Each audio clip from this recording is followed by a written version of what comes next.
আসসালামু আলাইকুম। আশা করি আল্লাহর রহমতে আপনারা সকলেই ভালো আছেন। আজকে আমি আপনাদের এরকম একটি হেয়ার কুলার তৈরি করে দেখাবো, তাও আবার একটি বোতল দিয়ে। হ্যাঁ, এখানে একটা মোবিলের বোতল নিয়েছি, 3 লিটার একটা মোবিলের বোতল নিয়েছি। এই মোবিলের বোতল দিয়ে আপনাদেরকে আমি একটা একটা হেয়ার কুলার তৈরি করে দেখাবো। দেখা যাচ্ছে আপনার বোতল যদি আপনাদের পাশে থাকে, এরকম একটি বোতল থাকে, তাহলে আপনারা নিজেরাও তৈরি করতে পারবেন।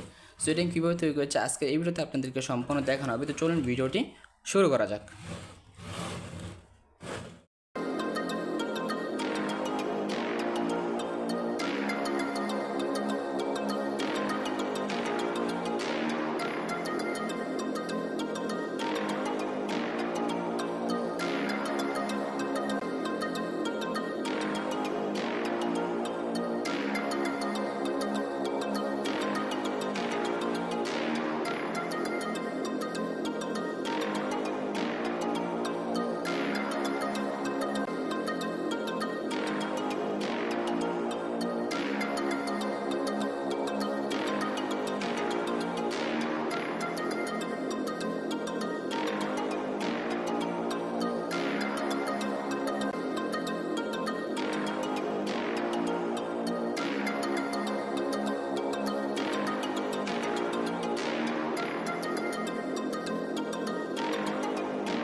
ফাইনালি দেখতে পাচ্ছেন আমাদের যে হেয়ার কালারটা কিন্তু তৈরি হয়ে গেছে। সো এখন আপনাদের চালিয়ে দেখাবো। আর দেখতে পাচ্ছেন এখানে আমি এক্সট্রা পাইপ লাগিয়ে দিয়েছি, যেহেতু এখানে পানি পড়লে পানিটা বাইরে চলে আসে। সো এটা দিয়ে দেখা যাচ্ছে পানিটা আবার ভিতরে চলে যাবে, সব বাইরে পড়বে না পানিটা। সো এখন আপনাদের চালিয়ে দেখাবো। সো এখানে কোনো সুইচটা ইউজ করি নাই, আমি ডাইরেক্ট লাগিয়ে দিব। দেখতে পাচ্ছেন এখানে 12 ভোল্ট ইনপুট করবো। যদি আমি এখানে পাম্পটা যেটা ইউজ করছি এটা 12 ভোল্টের পাম্প, আমি পরবর্তী মোটরটা চেঞ্জ করে নিয়েছিলাম। আর আপনাদেরকে দেখানো হয়েছে 4 ভোল্টের যে পাম্পটা, কিন্তু পরবর্তী আমি মোটরটা চেঞ্জ করে 12 ভোল্ট মোটর ইউজ করেছি মিনি। চালিয়ে দিই, দেখতে পাচ্ছেন ফ্যানটা কিন্তু চলতেছে এবং কি আমাদের এই ফ্যানটা কিন্তু ঘুরতেছে। আর এখানে প্রচুর পরিমাণ ঠান্ডা বাতাস দিচ্ছে, এটা দেখায় আপনাদের। আর ভিতরে কিন্তু পানিটাও পড়ছে, দেখতে পাচ্ছেন কি বাতাস বাতাস বায়ু।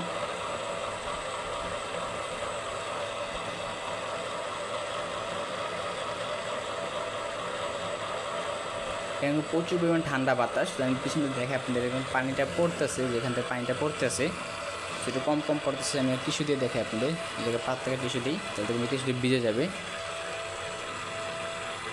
দিতে পারতেছেন, এটা টানতেছে পানিটা।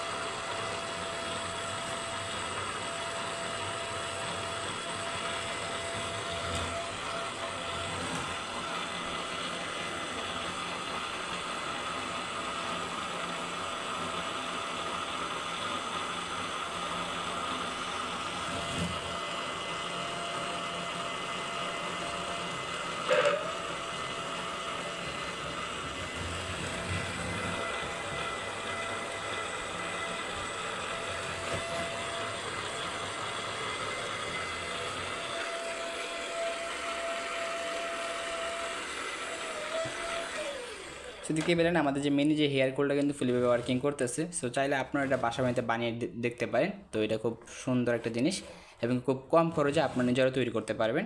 সো আজকে ভিডিও ছিল এই পর্যন্তই। যদি আজকে এই ভিডিও আপনাদের কাছে ভালো লেগে থাকে তাহলে অবশ্যই যদি একটু লাইক করবেন, আর যদি চ্যানেল নতুন এসে থাকেন তো অবশ্যই চ্যানেলটিকে সাবস্ক্রাইব করে আমাদের পাশে থাকবেন। আর দেখা হচ্ছে পর কোনো একটা ভিডিওতে, ততক্ষণ ভালো থাকবেন, সুস্থ থাকবেন। আল্লাহ হাফেজ।